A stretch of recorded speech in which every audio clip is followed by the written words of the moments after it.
The United States has provided hundreds of millions of dollars in aid and equipment for Ukrainians defending their country from Russian-backed separatists in a war that has killed more than 10,000 Ukrainians. And now, Defense Secretary Jim Mattis says the Trump administration is strongly considering providing lethal weapons to Ukrainian forces. We are actively reviewing it. I will go back now, having seen the current situation, and be able to inform the Secretary of State and the President in very specific terms what I recommend for the direction ahead.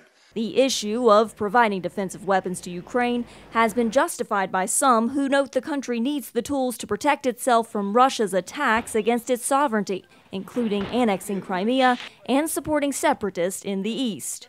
We do not and we will not accept Russia's seizure of the Crimea. And despite Russia's denials, we know they are seeking to redraw international borders by force. Others worry providing such weapons will provoke Russia and escalate the conflict, causing even more Ukrainians to die.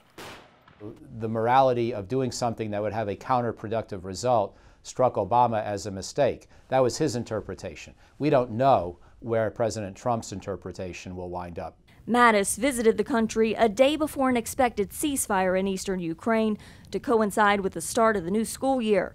But experts caution the ceasefire could be a tactical and self-serving move by the Russians. I don't believe it will be likely to endure, but it's probably a negotiating ploy to try to get the United States and other countries and actors to see things more in favor of avoiding any escalation and avoiding giving weaponry to the Ukrainians. American officials say they continue to remain committed to diplomatically resolving the conflict in Ukraine.